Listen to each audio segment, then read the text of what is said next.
Mighty Avengers के last episode के अंदर हमने देखा था कि हैंक पिम की लैब इस वक्त एक खतरे के अंदर फंस चुकी होती है, जिसको बचाने के लिए उनको एक डायमेंशनल वेव इंड्यूसर चाहिए होता है, लेकिन वो इस वक्त फैंटास्टिक फोर की पोजीशन में होता है और रीड रिचर्ड उसको साफ देने से मना कर देते हैं और कहते हैं कि तुम्हारा दिमागी हालात इस वक्त इतना अच्छा नहीं है कि मैं तुम्हें ये साइंस तुम्हें सौंप सकूं और तुम्हें इस पे भरोसा कर सकूं। मतलब तो इसके नतीजे में हैंक पिम को आता है गुस्सा, क्योंकि एक तरह से देखा जाए तो ये रिसर्च जो थी खुद हैंक पिम की बनाई हुई थी। इस डिवाइस के अंदर बिल फॉस्टर के साथ उन्हीं का हाथ था और अब जब उनको उसकी सबसे ज्यादा जरूरत है तो रीड रिचर्ड ने उनको मना कर दिया और ये कह दिया कि तुम्हारा दिमाग इस वक्त स्टेबल नहीं है।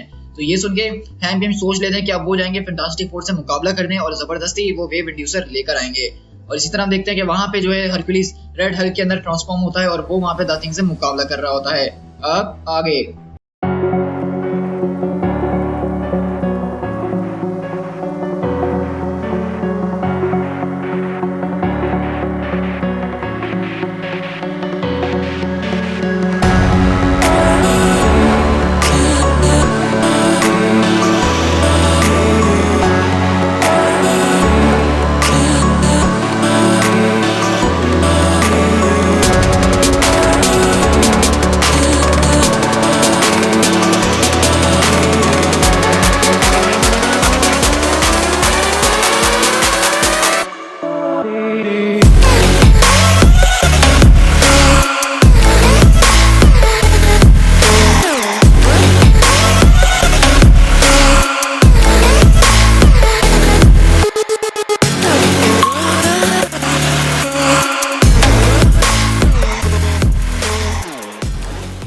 और यहीं पे बैक्स्टर बिल्डिंग के अंदर शिफ्ट होते हैं 20 मिनट पहले, जहाँ पे सू बोलती है कि रीड आखिरकार तुम हो कहाँ? हमने सोचा था हम बच्चों को पिकनिक पे लेके जा रहे हैं और तुम तो यहाँ पे खो ही गए हो। तो कहता है कि बस एक मिनट डार्लिंग, मुझे मेक श्योर करने दो कि वो डायमेंशनल वेव इंड्यूसर जो है वो सिक्योर है अच्छी तरीके से, जस्ट इन केस तुम्हें पता है ना कि पिम तो कैसा है। तो वो कहती है कि तुमने सब कुछ तो तैयारी कर ली, लेकिन जहाँ पे वो रखा हुआ है तुमने वो दरवाजा लॉक तक नहीं करा, ये क्या बात हुई? तो रीड रिचर्ड बोलते क्या तुम भूल गई हो, वो एक जीनो रूम है। तो बोलती है सू ओ हाँ मुझे अब याद आया, फिर तो कोई जरूरत ही नहीं उसको लॉक करने की। और इस तरह हम देखते हैं कि फ्लैंगरिन और वैलेरिया यहाँ पे एक दूसरे को तंग कर रहे होते हैं, एक दूसरे को छेड़ रहे होते हैं, लेकिन वहीं पे अचानक एक इमरजेंसी बीपर उनके पास बजता है। तो उनमें भी रीड रिचर्ड बोलता है कि बच्चों जरा खामोश हो जाओ, हमारे पास एक इमरजेंसी है। तो सू पूछती है कि ये किस किस्म की परेशानी हमारे सामने आ गई है। तो रीड रिचर्ड बोलते हैं कि ये एक इंट्रूडर अलर्ट है। तो बोलती है कि सारी की सारी लाइट्स ग्रीन क्यों हो गई है, कहीं ये हल्क तो नहीं है? तो रीड रिचर्ड बोलते हैं कि नहीं, ये उससे भी बदतर है, ये स्क्रल्स का डिटेक्शन है। तो मैं सू बोलती है कि दोबारा से?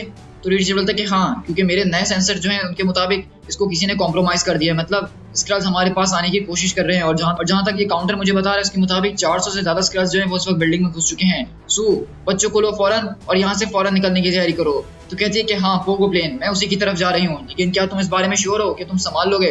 तो रीड रिचर्ड बोलते हैं कि मुझ पे भरोसा करो, इन्वेजन के बाद मैंने इस प्लेनेट के ऊपर सबसे ज्यादा स्क्रल सेंसिटिव सिस्टम बनाया है जो कि इस पूरी गैलेक्सी के अंदर से सारे के सारे स्क्रल्स को पहचान सकता है और ये कोई ड्रिल नहीं है। तो वहीं पे सू बोलती है कि ऑल राइट किड, लगता है कि हमें जो है ट्रिप पे अकेले ही जाना पड़ेगा, मेरे ख्याल से अब हमें वकांडा चलना चाहिए ताकि हम वहाँ पे अंकल टिचाला से ही मिल सकें। तो वहीं पे फ्रैंकलिन बोलता है कि मैन, आप लोग जब भी इस तरह का गुड स्टफ हो रहा था तो हमें यहाँ से भगा क्यों देते हैं, हमें भी इसका हिस्सा बनना है। तो वहीं पे रीड रिचर्ड बोलते हैं कि बच्चों अपनी मॉम के साथ अच्छे तरीके से बिहेव करना। और वहीं पे सू बोलती है तो तुम यहाँ पे रुक रहे हो? तो रीड बोलता है कि हाँ मैं यहाँ पे रुक रहा हूँ, मतलब तुम समझती हो ना कि स्क्रल्स के हाल, अगर मेरी सारी टेक्नोलॉजी मेरे सारे एक्सपेरिमेंट्स लग गए तो मैं सब कुछ खो सकता हूँ। तो सू बोलती है कि हाँ मैं इस बात को समझ सकती हूँ। तो रीड बोलते कि तुम बस आगे चलो, मैं तुम्हारे पीछे सब चीजों को सेव करते ही आ रहा हूँ, बिल्कुल जैसा तुम कहो। और रीड उन स्क्रल्स की अच्छी तरीके से शाम बुला कर आना। और इस तरह हम देखते हैं कि वो पोगो प्लेन लेके वहां से अपने बच्चों को निकलती है और वहीं पे मिस्टर फैंटास्टिक वो फ्लेयर चलाते हैं और वहीं पे रीड रिचर्ड बिल्डिंग के अंदर घुसते हुए बोलते हैं कि इतना मुझे विश्वास नहीं हो रहा इस बात के ऊपर कि इतने ज्यादा स्क्रल्स वो भी इतनी जल्दी हमारे घर के ऊपर अटैक कर रहे हैं। मैंने सोचा नहीं था कि इतनी जल्दी इस बड़ी इन्वेजन के बाद दोबारा वो हम पे अटैक करेंगे, लेकिन फिर हम कह भी क्या सकते हैं क्योंकि फैंटास्टिक फोर स्क्रल्स के शुरू से ग्रेटेस्ट एनिमीज रहे हैं अर्थ के ऊपर। तो मेरे ख्याल से वो शायद अपना आखिरी डिच इफेक्ट मारने की कोशिश कर रहे हैं, वो कोशिश कर रहे हैं कि शायद इस बार उनके हाथ कुछ लग जाए। तो इसीलिए उन्होंने परफेक्टली उसी जगह पे अटैक करा है जहाँ पे हम लोग रहते हैं। और इस तरह हम देखते हैं कि वहाँ पे उनके सारे के सारे डूम बोर्ड जो पेट्रोल पे निकले हुए होते हैं वो सब बर्बाद हो चुके होते हैं, उन सब के अंदर एरर आ गया होता है। लेकिन वहीं पे बोलते हैं कि ऐसा लग रहा है कि मेरी मशीन्स के अंदर कोई चीज घुसी हुई है, कोई चीज उनको इन्फेक्ट कर रही है। और वहीं पे उसको निकाल के देखते हैं कि वहाँ पे एक छोटी सी एंट होती है। तो वहीं पे रीड रिचर्ड बोलते हैं कि एंट्स 400 ऑफ देम, और इनके ऊपर टेक्नोलॉजी लगी हुई किसी किस्म की, यानी कि ये पिम का काम है। मतलब हम देख रहे हैं कि पिम ने जो है एक पूरी की पूरी आर्मी जो बात कर रहा था उसकी एंट्स की एनिमी थी और उसके ऊपर उसने वही इमेज रिड्यूसर लगा दिया जिसकी वजह से रीड रिचर्ड के स्कैनर्स ये बता रहे हैं कि वो दरअसल स्क्रल्स हैं। तो आपने देखा कि हैंक पिम ने कितनी छोटी ट्रिक से रीड रिचर्ड जैसे ब्रिलियंट इंसान को एक पागल बना दिया। और यहाँ से हम 10 मिनट पहले शिफ्ट होते हैं, जहाँ पे हम देखते हैं कि जॉनी स्टॉर्म जो है कुछ लड़कियों के साथ तस्वीरें वगैरह खिंचवा रहा होता है, क्योंकि वो एक तरह का सेलिब्रिटी है। लेकिन वहीं पे एक आदमी आता है कि मिस्टर स्टॉर्म, लगता है कि कोई एक इमरजेंसी आपके पास आ गई है। बैक्स्टर बिल्डिंग के ऊपर से एक फायर को शॉर्ट किया गया है, जो कि FF का फ्लेयर सिग्नल है। तो सॉरी, माफ करना, लेकिन मुझे अब जाना ही होगा। लेकिन हम देखते हैं कि वहाँ पे एक आदमी आता है, बोलता है कि नहीं जॉनी स्टॉर्म, आज तुम यहाँ से कहीं नहीं जाने वाले। तो जॉनी बोलता है कि रेड गोस्ट, आखिरकार तुम यहाँ पे क्या कर रहे हो? और इस तरह वो उससे मुकाबला करना शुरू करता है। और दरअसल मैं आपको बताना चलूं कि ये रेड गोस्ट दरअसल विजन है, जो कि इस वक्त इमेज इंड्यूसर का इस्तेमाल करते हुए जॉनी स्टॉर्म को यहाँ उलझा के रख रहा है। और वहीं दूसरी तरफ हम देखते हैं कि हरबिलिस जो है द थिंग को रेड हल्क समझ के जो है इसको वहाँ पे उलझा के रखा हुआ है। और वहीं पे द थिंग की जबरदस्त किस्म से शामत आ रही होती है, लेकिन द थिंग बोलता है कि लगता है कि इस बार तुमने बहुत हल्का हाथ रखा है। लास्ट टाइम जब मिले थे तो तुमने काफी हार्ड मारा था, लगता है कि इस बार का मुकाबला मैं जीत जाऊंगा। वाकई में तुम ये रीमैच करना चाहते हो? वहीं से लीड टीचर बोलते हैं कि ऑल राइट पेम, मैं समझ गया हूँ कि तुमने बहुत ज्यादा मजे कर लिए, लेकिन अब कहानी खत्म करने का वक्त आ गया है। मैं जानता हूँ कि हम दोनों किस चीज के पीछे हैं, लेकिन I sure you old friend कि वो चीज कभी तुम्हारे हाथ में नहीं लगने दूंगा। और वहीं पे एक एंड बोलती है कि डेड सी ट्रीट, हमें एक मौका मिल गया है, वो यहाँ से आगे बढ़ा है। और वहीं पे हैंक पिम वापसी अपना साइज बड़ा करते कहते हैं कि चलो केसी, अब हमारे पास मौका आ गया, हमें यहाँ से निकलना होगा। केसी, आखिरकार हो तो एमेडियस, क्या तुम मुझे सुन सकते हो? स्टेजर मुझे मिल नहीं रही है, क्या तुम उसको तलाश कर सकते हो? तो कहता है कि अकॉर्डिंग टू द हेलमेट यहाँ पे हर तरफ एंड्स ही हैं और उनके बीच कहीं भी हो सकती है, मुझे सिर्फ 1 मिनट देना मैं ताकि चेक कर सकूं। तो बोलता है कि जरा 1 मिनट, ये ऐसा कैसे हो सकता है? मतलब मुझे बिलीव नहीं हो रहा है कि केसी इस वक्त जो है वो पोगो प्लेन के अंदर है। और हम यहाँ से पोगो प्लेन के अंदर शिफ्ट होते हैं, जहाँ पे बिलारी बोलती है फ्रैंक जरा देखो ये छोटी सी क्या चीज है, ये कोई स्क्रल तो नहीं है? मॉमी, हमें इसको उठा के बाहर फेंक देना चाहिए।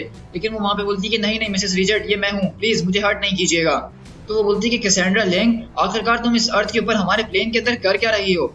तो कहती है कि हाँ, मैं आपको बहुत अच्छे तरीके से जानती हूँ। जब फैंटास्टिक फोर के अंदर मेरे डैड हुआ करते थे तो मैं आपके साथ टाइम स्पेंड करने के लिए आया करती थी, तो इसलिए मैं आपको अपनी फैमिली की तरह समझती हूँ। और इस वक्त यहाँ पे जो कुछ भी हो रहा है मुझे नहीं लग रहा कि वो ठीक हो रहा है, तो इसलिए मैं आपको कुछ बताना चाहती हूँ। तो वो कहती है कि ठीक है, मुझे बताओ कैसे कि यहाँ पे क्या चल रहा है और तुम क्या बताना चाहती हो? तो कहती है यहाँ पे दरअसल कोई स्क्रल्स नहीं है, ये सब हम हैं, यानी कि एवेंजर्स द हैंग पिम की मदद कर रहे हैं वेव इंड्यूसर को लेने के लिए। तो वहीं पे फ्रैंकलिन बोलता है कि अरे वाह यार, एवेंजर्स वर्सेस मिस्टर फैंटास्टिक, लेकिन तुम लोग जानते हो ना कि मेरे डैड हमेशा सबको हरा ही देते हैं, तो तुम लोगों के लिए बहुत बड़ा बैड लक होने वाला है, क्योंकि वो जो है स्मार्टेस्ट गाय हैं इस पूरी की पूरी अर्थ के अंदर। तो वहीं पे हैंग पिम बोलते हैं कि देखो केसी वाले इशू के ऊपर हम बाद में डील करेंगे, अभी हमारे सामने और भी चीजें हैं, हमें तरीका सोचना होगा कि किस तरह से रिचर्ड को रोका जाए। और वहीं पे हम देखते हैं कि रीड रिचर्ड का पीछा करते हुए जो है हैंग पिम उस दरवाजे के अंदर जाते हैं जहाँ पे रीड रिचर्ड बैठे हुए होते हैं। और हैंग पिम बोलते हैं कि ऑल राइट रीड, मुझे इस चीज का बहुत वक्त से इंतजार था, तो अब बताओ कि हमें यहाँ पे क्या करना होगा? कोई यहाँ पे लेजर ग्रिड्स, नैनो माइंस या इस तरह की और दूसरी चीजें होने वाली है जिससे मुझे होके गुजरना होगा? लेकिन वहीं पे हम देखते हैं कि उस कमरे के अंदर रीड रिचर्ड बिल्कुल आराम से बैठे होते हैं और कहते हैं कि नहीं, उन सब चीजों की मुझे कोई जरूरत नहीं है, ये डिवाइस ठीक तुम्हारे सामने है, लेकिन मेरी बात का विश्वास करो कि जितना सामने तुम्हें लग रही है तुम्हारे हाथ कभी उस तक नहीं पहुंच पाएंगे। प्लीज इस बात को समझने की कोशिश करो, ये कोई मैं तुम्हें धमकी नहीं दे रहा हूँ, ये एक फैक्ट है। मैं तुम्हें सिर्फ इसीलिए बता रहा हूँ क्योंकि तुम मेरे दोस्त हो और मैं नहीं चाहता कि तुम कोई भी गलत हरकत करके यहाँ पे शर्मिंदगी उठाओ।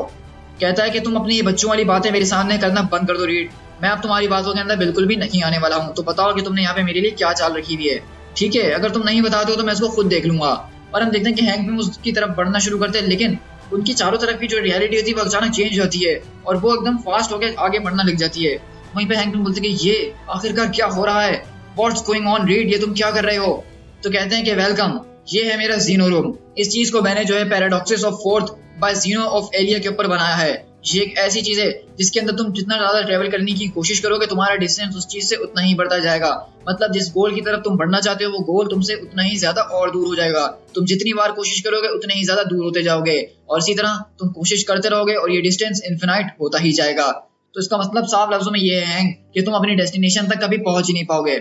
फैसिनेटिंग, सही कहा ना मैंने? और इस तरह हम देखते हैं कि वहां पे हैंक जो उसकी तरफ भागने की कोशिश कर रहे होते हैं, लेकिन वो कमरा कुछ इस तरह से डिजाइन किया हुआ है कि वहां पे जो कोई भी डिस्टेंस कवर करने की कोशिश करता है वो उल्टा उस चीज से और ज्यादा दूर चले जाता है।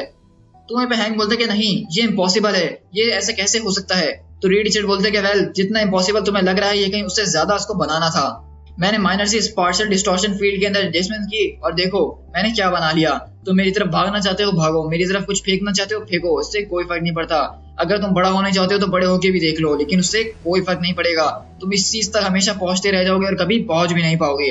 लेकिन तुम सारी जिंदगी तो यहाँ पे बैठ के ये देख नहीं सकते हो हैंक, क्योंकि जल्द ही तुम्हारा लैब जो है वो गायब हो जाएगा और उसके साथ तुम्हारी सारी की सारी मेहनत भी। तो मेरे ख्याल से अब घर जाओ डॉक्टर पेम, और जो कुछ भी तुम्हारे पास बचा कुछ है उससे अपने लैब को बचाने के बारे में सोचो। और ये एडवेंचर यहीं पे खत्म होता है।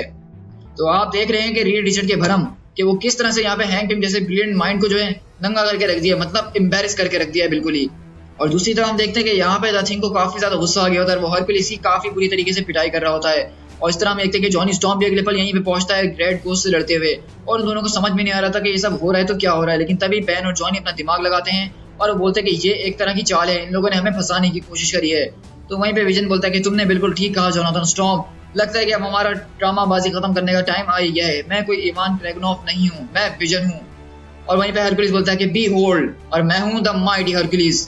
तो वहीं पे द थिंग बोलता है कि अच्छा, इसी वजह से मैं कहूँ कि रेड हल्क के पंचेस मुझे इस वक्त वैसे क्यों नहीं महसूस हो रहे। तो बोलता है कि वो महसूस तुम इसीलिए नहीं हो रहे थे क्योंकि मैं तुमसे कभी सच में लड़ना ही नहीं चाहता था।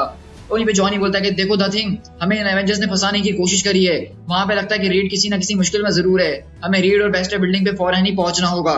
और इस तरह हम देखते हैं कि वहां से जॉनी स्टॉर्म बिल्डिंग की तरफ बढ़ता है और वहीं पे विजन बोलता है कि मिस्टर पिम, आपके पास कुछ ही वक्त है। ह्यूमन टॉर्च जो है 6 मिनट में आपके पास पहुंच रहा है, आपको जो करना है जल्दी करना होगा, वरना आपकी जो सेकंड विंडो थी एस्केप की वो आपसे छीन ली जाएगी। तो हैंक मैन बोलते हैं कि हाँ, उसी के बारे में कुछ बात करनी है, हमारे पास एक सिचुएशन है। रीड बोलते हैं कि तुम आखिरकार कब तक इस को करने की कोशिश करते रहोगे पिम, तुम हार चुके हो और इसमें कोई शर्मिंदगी वाली बात नहीं है। तो वहीं पे हैंक मैन बोलते हैं कि जो मेरा दिमाग तो इस वक्त बिल्कुल भी काम नहीं कर रहा है, क्या तुम्हारा out of the box brain कुछ सोच सकता है इस बारे में, कोई आइडिया वगैरह। तो वहीं पे जो बोलता है कि जरा 1 मिनट मुझे कुछ सोचने दो। और वहीं पे हम देखते हैं कि जो गोस्ट और जानवर बता रहे होते हैं कि किस तरह एक करके उनके दरवाजे जो हैं वो गायब होना शुरू हो गए हैं। और वहीं पे जो बोलता है कि उससे दूर जाने की कोशिश करो। तो कहते हैं कि मैंने कर लिया लेकिन उससे कुछ नहीं हो रहा। तो बोलते हैं कि फिर एक काम करो, तुम अपने बायोस्टिंग से जैप करने की कोशिश करो। तो बोलता है कि हाँ, वो मैंने करके देख लिया लेकिन उससे मैं और ज्यादा उससे दूर चले गया। वहीं पे हम देखते हैं मैडिस बोलता है कि जरा यार पेम, इन दोनों को चुप करा लो, ये दोनों मेरे कान पे बके जा रहे हो तो मैं क्या सोचूंगा इस वक्त। लेकिन वहीं पे हैंक मैन बोलता है कि जरा 1 मिनट, मेरे पास एक आइडिया है। टूल बोर्ड ऐप नंबर 45 को एक्टिवेट करो। वहीं पे हम देखते हैं कि वो एक तरह की एनर्जी बीम बनाते हैं जिससे वो इस डिवाइस को पकड़ के अपनी तरफ खींच रहे होते हैं। और बोलता है कि देखा रीड, ये एक टिपिकल सा बिल्ड है, इतना ज्यादा मुश्किल नहीं है जितना ज्यादा तुम्हें देख के लग रहा है। लेकिन इस रूम के अंदर मैं मान सकता हूँ कि शायद कोई चीज क्रॉस करके ना जा सकती हो, लेकिन साउंड तो जरूर जा सकती है क्योंकि तुम्हारी आवाज मुझ तक आ रही है, तो ये आवाज भी वहां तक जाएगी ही। तो वहीं पे रीड बोलते हैं कि एक सोनिक बीम, तुमने वाकई में अपना दिमाग चला लिया है इस बार। और इसको टूल बोर्ड एप्लीकेशन नंबर 45 कहा जाता है, सोनिक एक्सट्रैक्टर। अब ये जो है मेरा जबरदस्त किस्म का स्क्रू ड्राइवर तुम्हारी चीज तुमसे छीनने वाला है। तो रीड बोलता है कि इम्प्रेसिव डॉक्टर, लेकिन आज मैं तुम्हें इसके साथ यहाँ से नहीं निकलने दे सकता हूँ। डायमेंशनल वेव इंड्यूसर जो है एक बहुत ही ज्यादा पावरफुल वेपन है जो कि मैं तुम्हारे हाथ इंटरेस्ट नहीं कर सकता हूँ, जबकि तुम इतना ज्यादा अनस्टेबल हो उस वक्त। लेकिन अचानक हम देखते हैं कि जब वहां से हैंक पिम उसको खींच रहे हो तो रीड रिचर्ड्स को रोक रहे होता है, अचानक वो इंड्यूसर जो है वो ऑन हो जाता है और कहते हैं कि नहीं, इसको स्विच ऑन किसने कर दिया। तो रीड बोलते हैं कि तुमने करा है। तो हैंक पिम बोलते हैं कि नहीं, ये तुम्हारा काम है। और अगले बार हम देखते हैं कि पोगो प्लेन को लेके वो लोग वापसी बिल्डिंग के अंदर आते हैं और वो बोलती है कि रिमेंबर किड्स, एक साथ रहो और इस वक्त तुम लोगों को केसी के ऊपर नजर रखनी है। तो केसी बोलती है कि जीज यार, कभी मैं यहाँ पे जो फ्रैंकलिन के ऊपर नजर रखा करती थी। तो वहाँ पे सू बोलती है कि हाँ, लेकिन उस वक्त तुम एक इंट्रूडर बन के मेरे घर के अंदर नहीं आया करती थी। और वहीं पे सू बोलती है कि ओ माय गॉड, आखिरकार ये सब हुआ क्या है, तुम अवेंजर्स ने मेरा पूरा घर बर्बाद कर दिया है। लेकिन हम वहीं पे देखते हैं विलेरिया एक रोबोट के जरिए पता लगाने की कोशिश करती है कि ये सब चल क्या रहा है और ये सब हो क्या रहा है, और कहती है कि उन लोगों ने कुछ हमारे सिस्टम को हैक किया हुआ जिसके जरिए वो ये सब कर रहे हैं। लेकिन घबराने की कोई जरूरत नहीं है, मैं इसको रिवर्स कर सकती हूँ। और हम देखते हैं कि वहां पे जो है विलेरिया एमेडियस जो के सिस्टम को जिसने हैक किए होते हैं उसको उल्टा रिवर्स कर देती है। और ये बात एमेडियस बोल के हिल जाता है और कहता है कि होली यार, मैं सिर्फ एक 2 साल की लड़की से हार गया, ये कैसे हो सकता है। तो इस बात से आपको अंदाजा हो जाएगा कि विलेरिया रिचर्ड जो है एक बहुत ही ज्यादा इंटेलिजेंट और एक ओमेगा लेवल की सुपर हीरो है। और वहीं पे जकोस्टा बोलती है कि doctor Pym please respond, hang हमने आपको खो दिया है। डायमेंशनल वेव इंड्यूसर जो है वो एक्टिवेट हो गया और उसके बाद से ऐसा लग रहा है कि वो लोग वहां से गायब हो चुके हैं, वो स्पेस और टाइम के अंदर कहीं पे भी हो सकते हैं।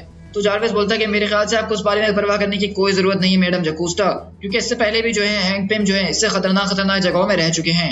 और इस तरह हम देखते हैं बैक्स्टर बिल्डिंग के अंदर जॉनी आता है घबराते हुए और बोलता है कि सू, रीड, क्या तुम सब यहाँ पे ठीक हो। तो सू बोलती है कि हाँ, हम तो ठीक है, लेकिन देखो केसी ने मुझे सारी कहानी बता दी कि इस वक्त क्या हो रहा है और क्या नहीं हो रहा। और हैंग और पिम जो है इस वक्त जीनो रूम के अंदर है, लेकिन देखो ये पूरा का पूरा रूम जो है यहाँ से गायब हो चुका है।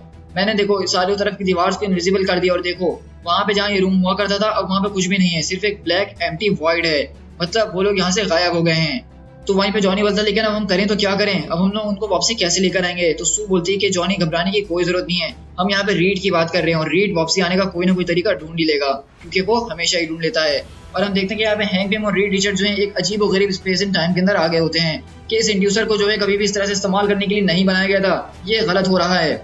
तो रीड टीचर बोलते क्या इस बात से मैं टोटली अग्री करता हूँ। इस वक्त ऐसा लग रहा है कि हम एक जेट इंजन उड़ा रहे हैं, वो भी बिना जेट के। तो वहीं पे हैंक पिम बोलता है कि मेरे ख्याल से अब हमें एक दूसरे से दोस्ती कर लेनी चाहिए डॉक्टर, क्योंकि अगर हम लोगों को घर जाना है और इस डायमेंशन से वापसी बाहर निकलना है तो सिर्फ इसका एक ही तरीका है। तो रीड टीचर बोलता है कि तुमने ठीक कहा, उसका तरीका यही है कि हमें एक साथ मिलकर काम करना पड़ेगा डॉक्टर, मैं इस बात से सहमत हूँ। और इस तरह हम देखते हैं कि फाइनली हैंक पिम और रीड टीचर के बीच की जो परेशानियां हैं वो खत्म हो रही हैं, क्योंकि अब उनको समझ में आ गया है कि यहाँ से उनको निकलना है तो एक साथ काम करना होगा। और यहाँ पर हम देखते हैं कि बेसिकली वो एक ऐसी जगह में मौजूद है जिसको एवरीवेयर एट वंस कहा जा रहा है, मतलब वो हर एक जगह पे एक ही वक्त में मौजूद हैं, क्योंकि ये डायमेंशनल इंड्यूसर ऐसा है कि उनको टाइम एंड स्पेस के अंदर एक ही वक्त में हर कहीं भेज सकता है। एक तरह का आप इसको टेलीपोर्टेशन डिवाइस समझ सकते हैं, लेकिन इसमें होता यह है कि सारे के सारे पोर्टल्स जो होते हैं टेलीपोर्टेशन के वो सब आपके सामने होते हैं एक ही वक्त के अंदर। तो इसी वजह से ये चीज इतनी ज्यादा औसम है। और यहीं से हम देखते हैं कि हैंक पिम जो है इसको समझाने की कोशिश करते हैं कि इस डिवाइस का क्या मकसद है, इसको क्यों बनाया गया था और क्यों मैं इसको बेहतर तरीके से चला सकता हूँ। और वहीं पे रीड टीचर बोलते कि वाकई में तुम शायद ठीक कह रहे हो हैंक, इस डिवाइस के बारे में मैंने कभी भी इस तरह से नहीं सोचा था और मुझे नहीं पता था कि ये कर सकती है। तो वहीं पे हैंक पिम बोलते कि मुझे इस बारे में शुरू से ही पता था और मैं ये चीज देखना चाहता था, और अच्छा हुआ कि तुमने मेरे साथ ये चीज देख ली। इस इन्वेंशन को मैंने सिर्फ इसीलिए बनाया था रीड, कि मैं यहाँ पे आ सकूं और इस डायमेंशन के अंदर मैं अपनी लैब को तैयार करके रखूंगा। इसके जरिए मैं अपनी लैब को कभी भी कहीं पे भी खोल सकता हूँ। लेकिन अचानक हम देखते हैं कि वहां पे रीड टीचर बोलते हैं कि इसके बारे में इतना स्पेशल क्या है, मतलब तुम इसके पीछे क्यों लगे हो? ओह जरा एक मिनट, मुझे इस बारे में बिल्कुल पता ही नहीं था। क्या तुमने देखा कि मैं तुम्हें क्या दिखाना चाहता था? तो वहीं पे रीड टीचर एकदम चौंक गए थे और बोलते हैं कि मुझे इस बारे में कोई आइडिया नहीं था। हाँ अब मुझे दिख रहा है कि तुम क्या दिखाना चाहते थे, इस डिवाइस को तुम अपने साथ ले जाओ, ये तुम्हारी हुई। तो मतलब हम देख रहे हैं कि यहाँ पे रीड टीचर और हैंक पिम ने कुछ ऐसा देखा इस डायमेंशन के अंदर जिससे रीड टीचर को ये बात समझ में आ गई है और उन्होंने खामोशी से हैंक पिम को ये डिवाइस खुद ही दे दी है। और यहीं पे हम देखते हैं कि वो दोनों उस कमरे से बाहर निकल कर आते हैं और केसी बोलती है कि मुझे माफ करिएगा हैंक, मुझे ये करना ही पड़ा।